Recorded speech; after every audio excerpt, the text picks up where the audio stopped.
Ihmeelion, check it, I'm returning to the booth like I got something to prove. I grabbed the mic for my purpose, this the path.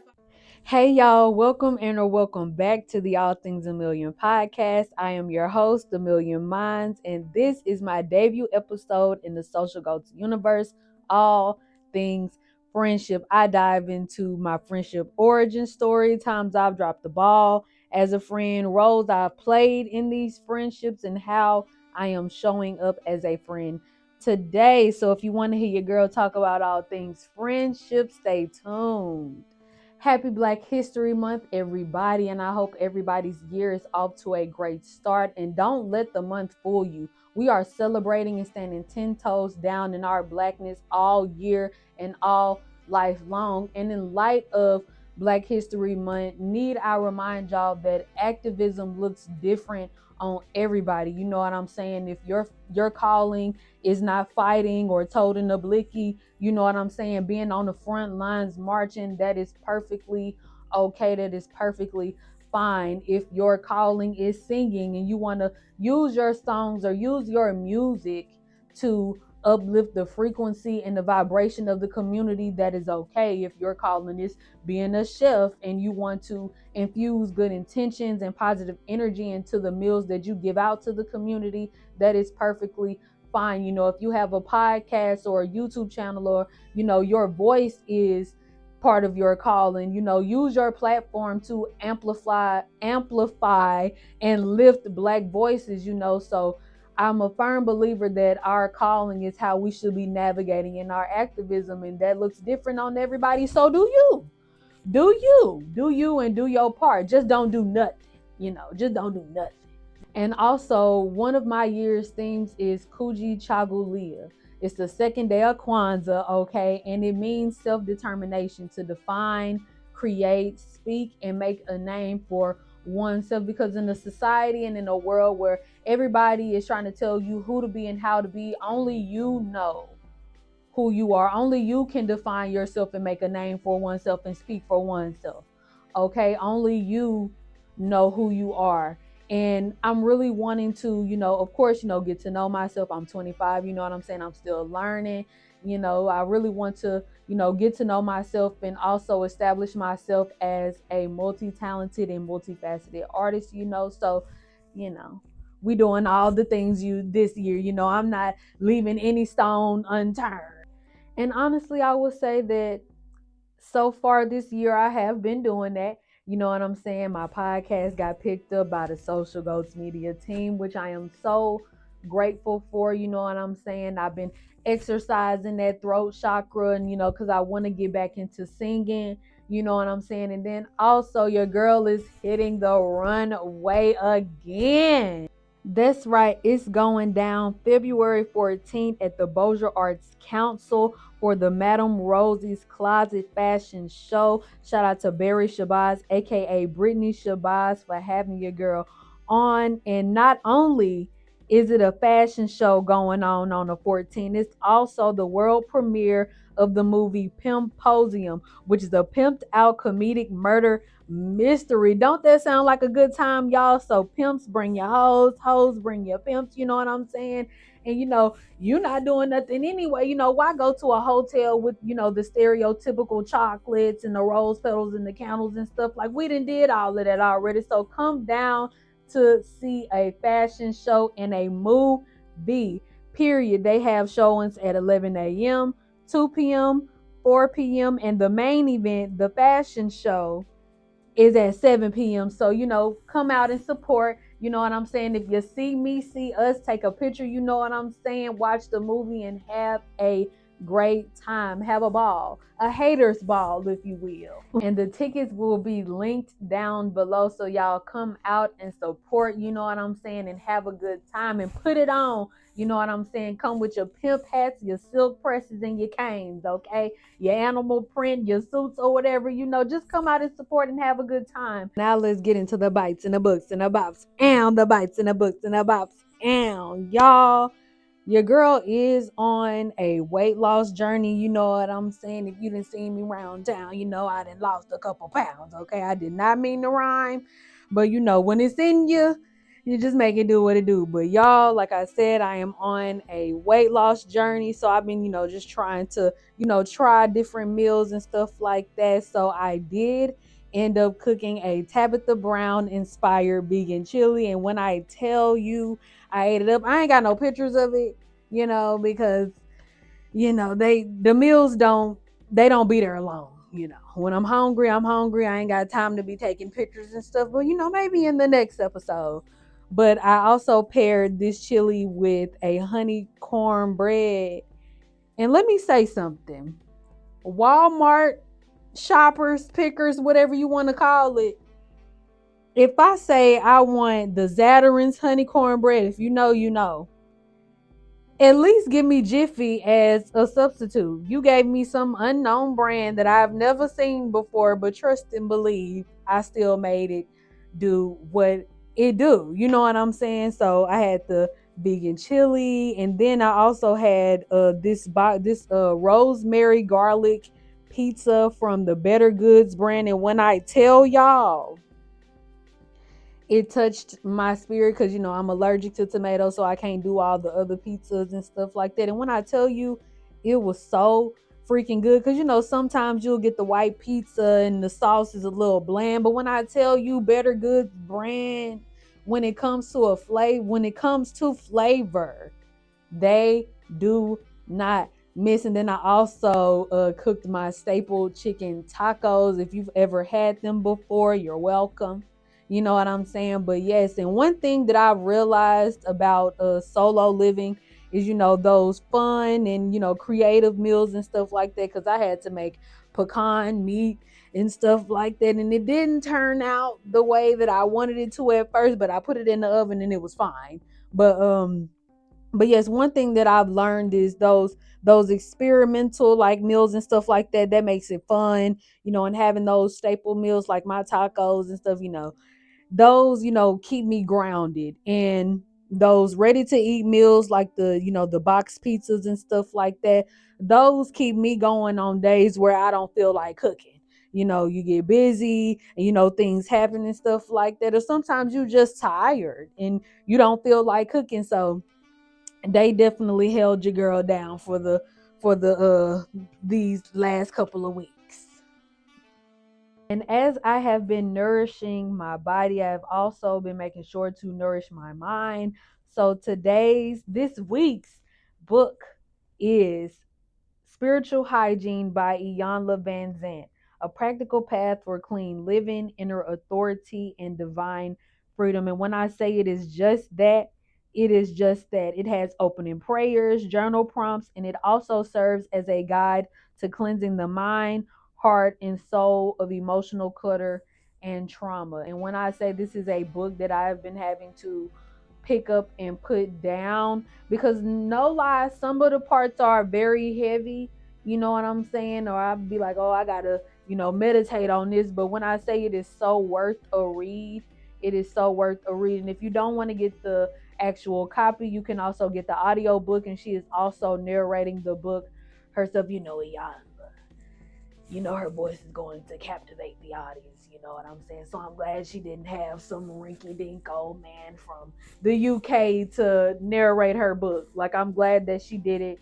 herself. And honestly, I've been following Iyanla for quite some time, you know what I'm saying? I discovered her when I was in middle school. I used to watch Iyanla Fix My Life, and I used to be snotting and crying with everybody else. And when I say some of those episodes really did like help me, you know what I'm saying? And honestly, some of the stuff that she talked about and that I've seen her do, I'm like, I wouldn't mind, doing that. You know what I'm saying? She's definitely been one of my spiritual teachers, you know what I'm saying? And I haven't even met her, but when I say she has been helping me, she has been helping me. And the first book that I actually read of hers was The Value in the Valley.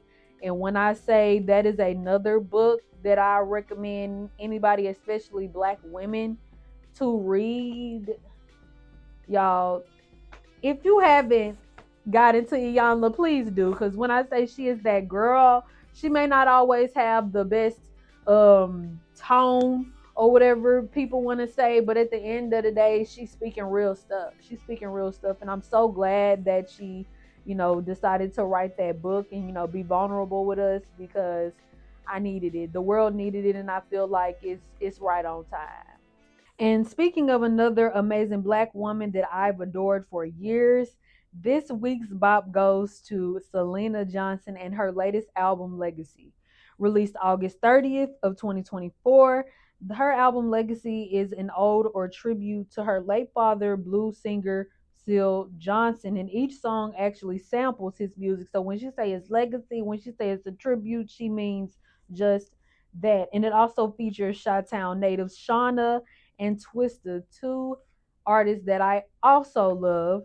And some of my favorite songs from the album are Black and Better, wow.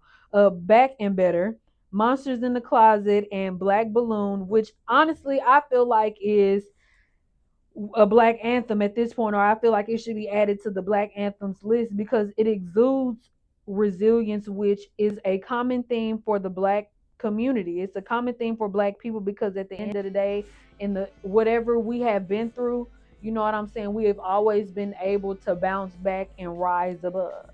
So if you have not listened to this album, please do. It's out everywhere, y'all. Apple Music, Spotify, YouTube, wherever you get your music at, it's there. And also, your girl has also made a Black History Month playlist, All Things Black History, and it is on Apple Music. And I will also have that linked down below. It has different genres, of course, different artists, you know what I'm saying? You know, and different feels, you know what I'm saying? So if you want to shake a little something, if you want to cry and pray and meditate, if you want to be on your hardcore hip hop, you know what I'm saying, this it got something for everybody, because black people, we are not a monolith, you know what I'm saying? So tap in with your girl. So now that the books and the bites and the bops have set the table, you know what I'm saying, let's talk about who gets a seat at the table. And those, ladies and gentlemen, include friends.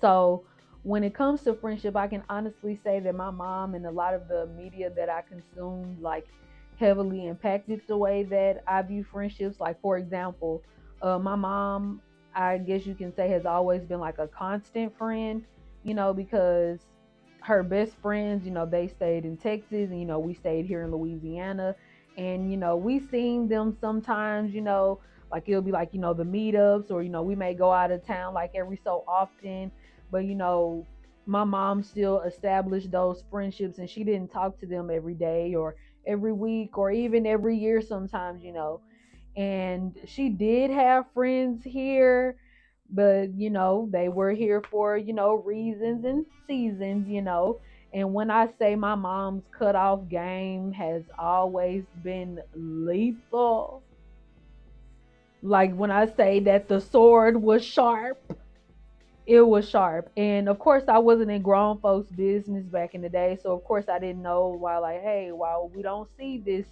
person anymore, you know what I'm saying, or we just seen this person in the grocery store and we didn't speak to them at all, what's going on. But of course as I got older and was able to ask her those certain questions, she was like, hey, this happened, this person was being weird or whatever the case may be, and I didn't want them around me or my kids, which I understand and I don't blame her for. So it's like I also, as I was like in my teenage years and stuff like that, like my mom didn't really like, go out with her friends like that or go out with friends like that, and I always, wanted that for my mom because I feel like everybody deserves to, at least have one or two people in a corner, you know what I'm saying, that you can, call on, or go out to eat with, or go, to the movies with, or whatever the case may be. But yeah, my mom, like I said, she has been a constant friend. And of course, growing up, like I was watching like and Living Single and Cheetah Girls and the Powerpuff Girls, I was listening to, Queen Latifah's Ladies First, and listening to TLC and Black, and, just always romanticizing and yearning for that sense of sisterhood and black woman camaraderie, and a girl girl groups and stuff like that. Like I always yearned for that sisterhood, you know. And when I was in high school, like, or when I was in school in general, I had like my camp friends and I had my school friends, you know, and there weren't really any like crossover episodes, you know what I'm saying, where I had like everybody just coming together. Like I was always like navigating between two worlds. And even when I was at school, like I had the people that I would sit with in certain classes and stuff, and then I had my main group of friends where I would sit with them at lunch, or sit with them in the classes that we had together, or, you know, sit with them at the pep rallies and stuff like that. And we didn't really hang out outside of school, like not that I can really recall. You know what I'm saying? Which honestly was fine for me because I get burnt out on people very quickly. You know what I'm saying? So if I see you 5 out of 7 days a week, I'm cool. Hey y'all, it's your girl Emil, just popping in to clarify some things. So, while I didn't mind not hanging out with my friends outside of school or summer camp, I did notice, like, as I got older, it kind of created a bit of insecurity for me because I was like, okay, can these friendships sustain outside of these structures, outside of a class schedule or lunch shift or obligated activities? And while I am an overthinker, I was also questioning the validity of these friendships, and I realized that I didn't even know how to maintain these friendships outside of these structures either. And now that I have rewatched these movies and shows as an adult, I can now like see and grasp the lessons and the communication styles and the boundaries and the moments of accountability or lack thereof. But you know, back then I just wanted to be in a girl group and match and have fun. And that's not to say that we didn't have any heart to hearts or conflict or even deep conversations, because we definitely did. And I can also say that through everything, regardless if I talked to any of them or not, we were doing the best that we could with the tools that we had as young girls, and I hope they are doing well these days.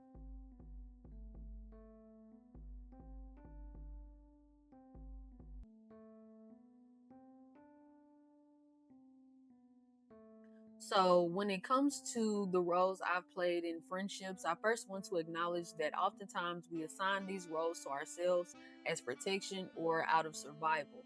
I had seen my peers and even my sister get bullied for just being herself. And I was like, okay, what are some things about myself that I can use to hide parts of me that I may get bullied for? So I did end up shrinking myself, and I became the funny friend or the therapist friend, or sometimes the big one or the mean one. And depending on my surroundings, these roles shifted.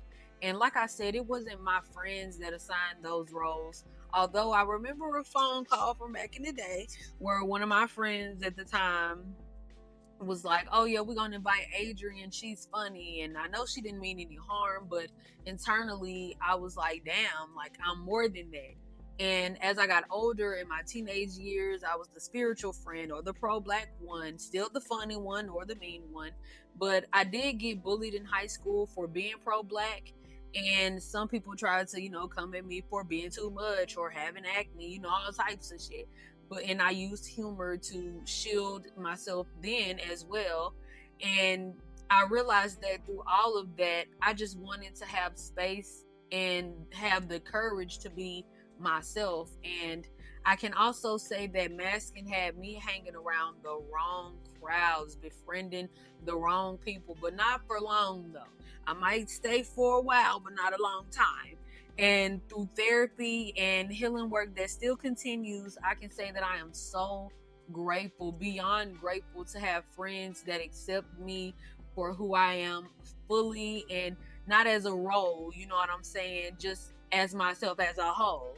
And I am the youngin' in the group now, but I wouldn't have it any other way, because when I say I love each and every one of them, I love each and every one of them. So while I've played these roles, I've also been a bad friend. I've ghosted people. I've intentionally let bonds fade instead of having the hard conversations. I've talked about a friend behind their back when I was upset instead of addressing it directly. I've used passive aggressive communication, not speaking up when I have issues. So I grew resentful, and not apologizing. And I've even switched up on real friends for people who are not my real friends or just friends at all. And with most of my experiences in life, I've been through the full scope of that experience. So I've been the bad friend. I've watched people have bad friends or be a bad friend. And I've also had bad friends. So everything that I just mentioned that I've done to somebody, I've got that same energy back. Because at the end of the day, like, when you put a certain energy into the universe, you get it back. And it wasn't until recent years where I was like, in order for me to have or attract better friends or just good friends, I have to be one. And I also realized that a lot of those undesirable traits were either learned, normalized in my environment, or reflected of or were a reflection of how I was showing up as a friend to myself. So, I'm living, I'm learning, and I'm choosing to not be a perfect friend, but a good one, and to, of course, show up better.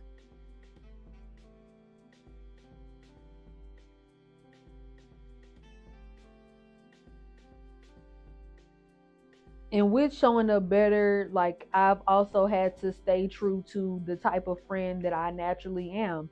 I am that constant friend. I'm not going to be around you every single day. I don't have to talk to you every day or see you every week or even every month. You know what I'm saying? But like I said, you call or I call, you know what I'm saying? Or we, go meet up somewhere, and it's like we never left. And I have this one friend, it's like she just pops up out of nowhere like every 5 years or so. And every time she pop up, I'm like, hey girl, what's going on? You know what I'm saying? And we pick up like we never left, and we be on the phone for like a good 3 to 4 hours, you know what I'm saying? And that's okay. That's okay with me. And I will say that now I am, wanting to show up for my friends more. You know what I'm saying? Be more present, go to the birthday parties and go to the performances and stuff like that, or, helping out just wherever I can. But I also have to remind myself to be a better friend to me and not pour from my source, you know what I'm saying? And pour from my excess, you know what I'm saying? A lot of times when we talk about being a better friend, we talk about, being a better friend for other people, but it is important for us to also be better friends to ourselves. Like, treat yourself how you want other people to treat you. Like, set the standard for how you want to be treated by how you treat yourself. And I've also been committed to unlearning those toxic traits and strengthening my communication skills to become a more assertive communicator. And that looks like, saying how I feel instead of suppressing it, while also being mindful of what I say, because not everything needs to be said. And I'm learning to respond from grounded emotions instead of reacting from hurt feelings when conflict arises, and learning to approach difficult moments with intention instead of impulse. And I would also say that another important part of this journey is allowing my friends to really be there for me and reminding myself that I am safe to express how I feel. And when I'm not in a space where that is possible, I've learned how to remove myself or move around or compartmentalize people without the extra drama or the resentment. All right, y'all, that brings us to the end of this week's episode, All Things Friendship. Thank you for sitting with me, reflecting with me, and holding space for these conversations, whether you are reevaluating old friendships, honoring new ones, or learning how to be a better friend to yourself. And I also want to give a big shout out to the Social Goats Media Universe for this platform, the opportunity, the community, and the continued support. And when I say I do not take it lightly, I do not take it lightly. And like I said before, may our journey be well.